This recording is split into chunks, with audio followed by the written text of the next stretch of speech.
ఈ తెలుగు రాష్ట్రాల ముఖ్యమంత్రులు ఎలక్షన్ ఇచ్చినటువంటి హామీలన్నింటినీ కూడా పక్కన పెట్టి వేరే పనేది లేనట్టుగా మిత్రులారా ఎస్సీ వర్గీకరణ అంశాన్ని తెరపైకి తీసుకొచ్చి దళితుల ఐక్యతపై కుట్ర చేస్తూ ఉన్నారు మిత్రులారా. ఈ దేశంలో దళిత ఐక్యత మరి ఐక్యంగా ఉంటే వీరంతా రాజ్యాధికారం వైపు కన్నెత్తి చూసేటటువంటి అవకాశం ఉంది. కాబట్టి మోడీ గారి నేతృత్వంలో మన తెలుగు రాష్ట్రాల ముఖ్యమంత్రులు కూడా భాగస్వామ్యంతో ఈ యొక్క ఎస్సీ వర్గీకరణ అంశాన్ని తెరపైకి తీసుకొచ్చి అసెంబ్లీలో బిల్లులు కూడా పాస్ చేయడం జరిగింది మిత్రులారా.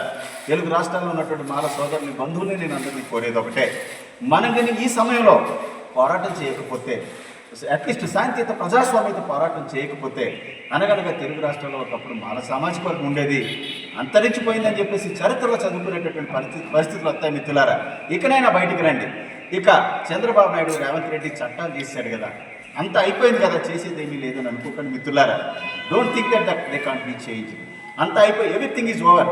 Don't think that everything is over, nothing left more than that అని చెప్పేసి మీరు అనుకోకండి మిత్రులారా. ఎందుకంటే ప్రజాస్వామ్యంలో పీపుల్ ఆర్ సుప్రీం. ప్రజలు తలుచుకుంటే ఏదైనా సాధించగలరన్న విషయాన్ని ఈ సందర్భంగా మీకు అందరికీ గుర్తు చేస్తా ఉన్నాను మిత్రులారా. చంద్రబాబు నాయుడు చేశాడు కదా అనుకుంటే కుదరదు. ఎందుకంటే అది మీ భగవద్గీత కాదు, బైబిల్ కాదు, ఖురాన్ కాదు.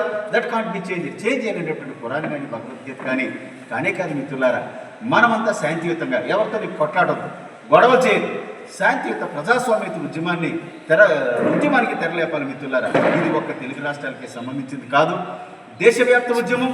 అంబేద్కర్ సాబ్ బతుకున్నప్పుడు కానీ, మన తాత ముత్తాతలు బతుకున్నప్పుడు కానీ ఈ దేశంలో దళితుల ఐక్యతపై ఇటువంటి కుట్ర జరగలేదు మిత్రులారా.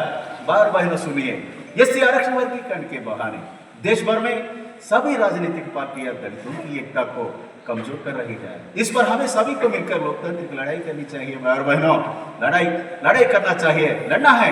लेकिन हम इस देश में हमारा अस्तित्व खो देंगे. भाई और बहनों, మిత్రులారా, మనం దీనిపై నిరంతర పోరాటం చేయకపోతే మన యొక్క ఉనికి ప్రశ్నార్థకంగా మారిపోతుంది మిత్రులారా. అలాగే తెలుగు రాష్ట్రాల్లో ముఖ్యంగా ఈ అల్లూరు సీతారామరాజు జిల్లాలో ఉన్నటువంటి మాల సోదరుని బంధువుల్ని ఎస్సీ వర్గీకరణ వ్యతిరేకించేటటువంటి వర్గాలకి నేను చెప్పదలుచుకుంది ఒకటే, మనకి రిజర్వేషన్ పేరుతో యాక్చువల్గా బెనిఫిట్ జరుగుతుంది మిత్రులారా. కేవలం 100లో 4 మాత్రమే. ఈ 100లో 4 ఇచ్చేటటువంటి ఈ సీట్లను తెలుగు రాష్ట్రాల్లో ఉన్నటువంటి అపూర్వ సహోదరులు, ముఖ్యమంత్రులు, మరి గురు శిష్యులు రేవంత్ రెడ్డి, చంద్రబాబు నాయుడు ఎస్సీ లిస్టులో ఉన్నటువంటి 59 కులాలకు సమంగా పంచినట్టు మిత్రులారా. అలాగే మరి 100లో 4 ఇచ్చేటటువంటి ఈ సీట్లనే దేశం మొత్తం మీద ఎస్సీ లిస్టులో ఉన్నటువంటి 1100 ఎస్సీ కులాలకు మోడీ గారు సమంగా పంచుతారట. ఇది ఎలా సాధ్యమని చెప్పేసి ఈ సందర్భంగా నేను తెలియజేస్తా ఉన్నాను, వారిని అడుగుతా ఉన్నాను మిత్రులారా. మనకి ఎస్సీ రిజర్వేషన్ పేరుతో పడేసేది ఇంగిలి మిత్రులు మాత్రమే. It is just spit rights, it is nothing but left over rights. మనకి ఇంగిలి మిత్రులు పడేస్తూ ఇందులో సమాన వాటాల కోసం మీరు కొట్టుకు చావండ్రా, ఈ దేశాన్ని మేము దోచుకు తింటాం అనేటటువంటి ఉద్దేశంతోనే ఈ ఎస్సీ వర్గీకరణ తెర మీదకి తీసుకురావడం జరిగింది మిత్రులారా. ఇదేమి ఎస్సీ లిస్టులో ఉన్నటువంటి మిగతా కులాలకి న్యాయం చేసేటటువంటి ప్రక్రియ కానే కాదు. మనమంతా నిరంతరం కొట్టుకు చేస్తూ ఉంటే వారు ఈ దేశాన్ని ముఖ్యమంత్రులు కానీ ప్రధానమంత్రులు కానీ వారి స్థాయిలో దోచుకోవడానికే ఈ కుట్ర తెరపైకి తీసుకురావడం జరిగింది మిత్రులారా. కాబట్టి మీరు అందరూ గమనించాలి. నేను చంద్రబాబు నాయుడు, రేవంత్ రెడ్డి, మోడీని ఈ సందర్భంగా కోరేది ఒకటే, మాకు ఇచ్చేటటువంటి ఇంగిలి మెతుకుల్లోనే వర్గీకరణ చేస్తామంటున్నారు కదా, మీ క్యాబినెట్ మంత్రి పదవుల వర్గీకరణ అక్కర్లేదా? మీ యొక్క అలాగే మరి ఈ దేశంలో ఉన్నటువంటి సంపద విషయంలో వర్గీకరణ అక్కర్లేదా? భూముల విషయంలో అక్కర్లేదా? హైకోర్టు, సుప్రీంకోర్టు జడ్జెస్ విషయంలో ఈ వర్గీకరణ అక్కర్లేదా? ఇండస్ట్రీస్లో అక్కర్లేదా? మేము చేతగానులం కాబట్టి, మేము అమాయకులం కాబట్టి ఎస్సీ వర్గీకరణ పేరుతో మాకు పడేసేటటువంటి ఇంగిలి మెతుకుల్లోనైనా మరి ఈ యొక్క వర్గీకరణ అమలు చేస్తారని చెప్పేసి ఈ సందర్భంగా మిమ్మల్ని ప్రశ్నిస్తూ ఉన్నాను మిత్రులారా.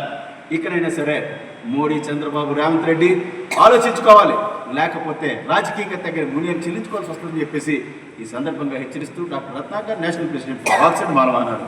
మిత్రులారా, మాలమహానాడు అంటే తెలుగు రాష్ట్రాల వరకే కాబట్టి దేశం మొత్తం మీద వేరే ఉంటుంది other states of India, because they won't speak Telugu, they can't understand the Telugu.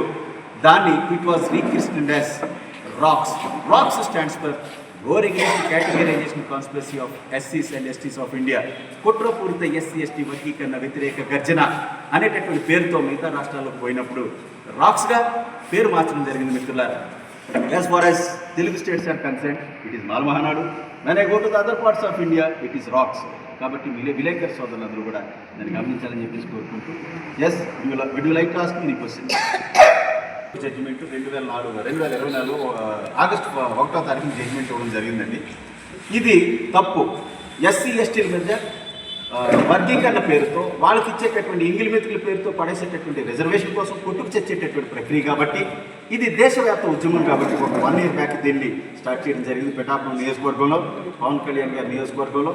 దీన్ని దేశవ్యాప్తంగా అన్ని రాష్ట్రాల ప్రజలకు, మన తెలుగు రాష్ట్రాల్లో అయితే అన్ని జిల్లాల్లో ఉన్నటువంటి ప్రజలకు తెలియజేస్తూ జరుగుతున్నటువంటి కుట్రని వారికి వివరంగా చెప్తూ మరి తిరుగుతూ ఉన్నాను. ఇప్పటికి ఆల్మోస్ట్ తెలుగు రాష్ట్రాల్లో, అక్కడ తెలంగాణలోనూ ఆంధ్రలో కూడా తిరగడం జరిగింది.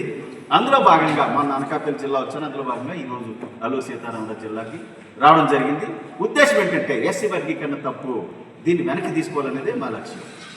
అంటే మీ ఫ్యూచర్లో మాకు రిజర్వేషన్ పేరుతో పడేసేటటువంటి ఇంగిలి మెతుకులు వాటాల కోసం కొట్టుకు చావండి కుట్రపూరితంగా మోడీ, చంద్రబాబు నాయుడు చెప్పాలంటే ఈ రాష్ట్రంలో ఉన్నటువంటి, ఈ దేశంలో ఉన్నటువంటి ఆల్మోస్ట్ అన్ని రాజకీయ పార్టీలు దళితుల ఐక్యతపై కుట్ర చేస్తూ ఉన్నాయి కాబట్టి దీని వ్యతిరేకంగా మేము పోరాటం చేస్తూ ఉన్నాం.